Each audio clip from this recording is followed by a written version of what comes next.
Hello, আসসালামু আলাইকুম।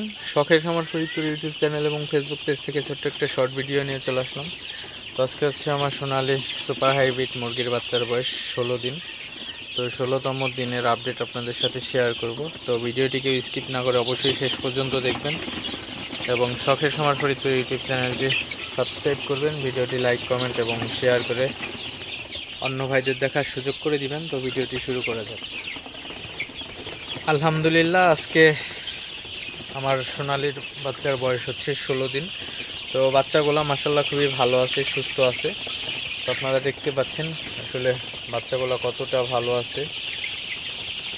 আসলে সোনালি বাচ্চা এমনিতেই একটু বেশি চালু থাকে ব্রয়লার মুরগির তুলনায়। ব্রয়লার বাচ্চা কিন্তু নরম থাকে, ব্রয়লার বাচ্চা আপনার কিন্তু প্রচুর পরিমাণে নরম আসলে। তো সঠিক পরিচর্যা না পাইলে কিন্তু বাচ্চার মর্টালিটি চলে আসে। কিন্তু সেক্ষেত্রে সোনালি সুপার হাইব্রিড মুরগির বাচ্চার কিন্তু আপনার তেমন কোনো একটা সমস্যা হয় না।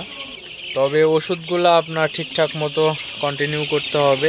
তো অনেকেই আসলে ওষুধগুলো ঠিকমতো কন্টিনিউ করেন না, বিধায় কিন্তু বাচ্চাগুলো অনেক সময় ক্যাট হয়ে যায়, বাচ্চাগুলোর পুষ্টিহীনতায় ভুগে, ক্যালসিয়াম জিঙ্কের অভাব হয়ে যায় আসলে।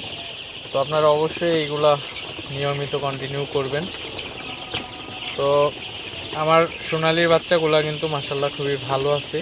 আমার সোনালির বাচ্চার এখানে 700 বাচ্চা আছে। তো 700-র মধ্যে আমার কিন্তু তেমন কোনো মর্টালিটি আসে নাই। তো একদম সীমিত, জাস্ট 10-11 পিসের মতো বাচ্চা মারা গেছে।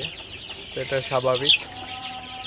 তো আপনারা অবশ্যই ব্রয়লার বাচ্চা হোক বা সোনালি বাচ্চা হোক বেশি বেশি যত্ন নেওয়ার চেষ্টা করবেন, কারণ সঠিক পরিচর্যার মাধ্যমেই কিন্তু আসলে সঠিক ফলাফল আশা করা সম্ভব। তো অবশ্যই আপনারা ভালোভাবে মুরগির দেখাশোনা করবেন, বাচ্চাগুলো যাতে সুস্থ সবল থাকে। বাচ্চার বাসস্থান অর্থাৎ আপনার শেডটা আপনার একটা আদর্শ শেড আছে কিনা, তো সেই দিকেও কিন্তু আপনার অবশ্যই খেয়াল রাখবেন। তো অনেক সময় অনেক খামারি আসলে বলেন যে ভাই আমার বাচ্চার মর্টালিটি অনেক, বাট আপনার অবশ্যই কিন্তু আপনার শেডটা আগে দেখতে হবে, শেডের কী অবস্থা। অনেকেরই আছেন শেডের অবস্থা খুবই খারাপ, লিটারে কিন্তু আপনার অনেক সময় অ্যামোনিয়া গ্যাস হয়ে যাওয়ার পরে কিন্তু মুরগিগুলো অনেক মারা যায়।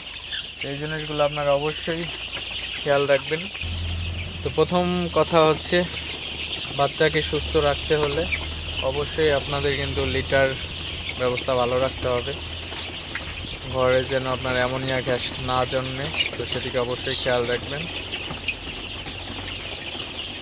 তো যাই হোক, ভিডিওটি আর বেশি বড় করব না। সবাই ভালো থাকবেন, সুস্থ থাকবেন। শখের খামার ফরিদপুর ইউটিউব চ্যানেলটি অবশ্যই সাবস্ক্রাইব করবেন, ভিডিওটি লাইক, কমেন্ট এবং শেয়ার করে অন্য ভাইদের দেখার সুযোগ করে দিবেন। তো দেখা হবে অন্য কোনো নতুন ভিডিওতে। আসসালামু আলাইকুম।